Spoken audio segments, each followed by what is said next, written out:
नमस्कार, news India दिख रहे हैं आप। मैं हूं आपके साथ नैना शांडिलिया। देश भर में महिला आरक्षण को लेकर सियासत गर्मा गई है। एक तरफ सड़कों पर प्रदर्शन जारी है तो वहीं दूसरी तरफ सत्ता पक्ष ऐसे ऐतिहासिक कदम बता रही है और इसी बीच बीजेपी शासित राज्यों के मुख्यमंत्री प्रेस कॉन्फ्रेंस कर रहे हैं जहां नारी शक्ति वंदन अधिनियम पर सरकार का पक्ष रखा जा रहा है। तो वहीं बीजेपी का अब कहना है कि ये बिल महिलाओं को सशक्त बनाने की दिशा में एक बड़ा कदम है, जबकि विपक्ष से लेकर सवाल उठा रहा है और तुरंत लागू करने की मांग कर रहा है। तो अब नजरें इस प्रेस कॉन्फ्रेंस पर टिकी है कि क्या सरकार विपक्ष के सवालों का जवाब दे पाएगी और क्या इस मुद्दे पर सियासी घमासान और तेज होगा। तो फिलहाल इस मुद्दे को लेकर, महिला आरक्षण बिल को लेकर सरकार और विपक्ष आमने सामने है और देश भर में हलचल तेज हो गई है और इसको लेकर, महिला आरक्षण बिल को लेकर अब यूपी में भी इसका असर देखने को मिल रहा है। मुख्यमंत्री योगी सरकार और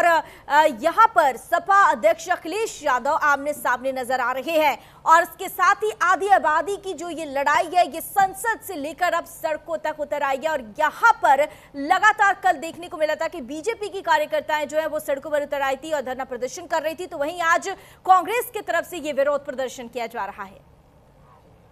आज चलो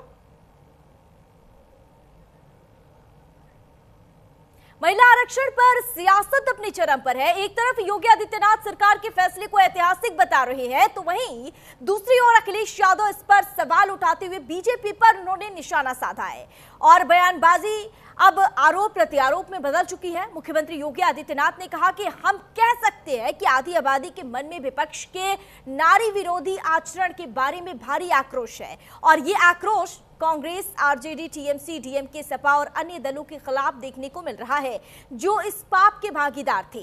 तो वहीं अखिलेश यादव ने भी सरकार पर जोरदार हमला बोला है। अखिलेश यादव ने महिला आरक्षण ध्यान भटकाने की साजिश, उन्होंने ऐसा कहा है कि आधुनिक महिलाओं से इनकी सोच मेल नहीं खाती है और ये सिर्फ महिलाओं को दबाने की साजिश थी।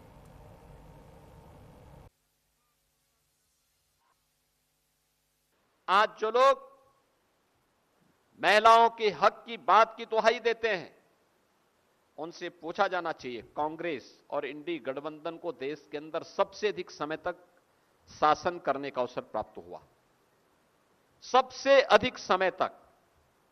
लेकिन जिन चार जातियों का उल्लेख प्रधानमंत्री मोदी जी ने किया, नारी के लिए भारत की आधी आबादी,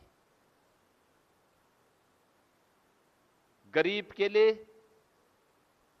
अन्नदाता किसान के लिए और युवा के लिए, कोई भी अच्छी सोच, अच्छे प्रोग्राम, प्रोग्रेसिव सोच को कभी भी इंडी गठबंधन कभी भी आगे नहीं बढ़ा पाया, कभी नहीं आगे बढ़ाया। नारी शक्ति के लिए किए जाने वाले प्रयास में याद करिए, बेटी बचाओ बेटी पढ़ाओ का पहला प्रस्ताव पारित करते हैं। बेटी की रक्षा होगी, भ्रूण हत्या नहीं होगी, लिंगानुपात अगर कहीं विषम है उसको सही करेंगे। देश के अंदर उन्होंने इसको लागू किया। मातृवंदना योजना मातृत्व रक्षा के साथ जोड़ने का कार्य किया। बेटी गर्भ में भी सुरक्षित रहेगी और उसका बाहर आने पर उसका टीकाकरण हो, इसके लिए भी उन्होंने इंद्रधनुष जैसे प्रोग्राम चलाए। परिणाम क्या रहा? मातृ मृत्यु दर और शिशु मृत्यु दर में बेहतरीन रिजल्ट सामने आए। ये कदम प्रधानमंत्री जी के द्वारा उठाए गए उन कदमों का हिस्सा है। विरोध आक्रोश से ध्यान हटाने के लिए साजिशन लाए गए तथाकथित महिला आरक्षण बिल की हार भाजपा की हार है।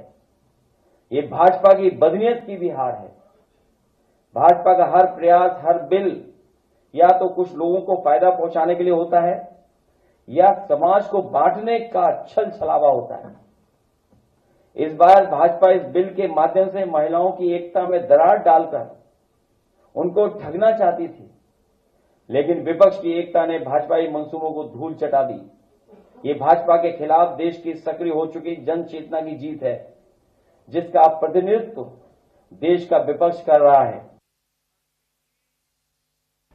तो चलिए आपको अब सीधे लिए चलते हैं पश्चिम बंगाल, जहां प्रधानमंत्री नरेंद्र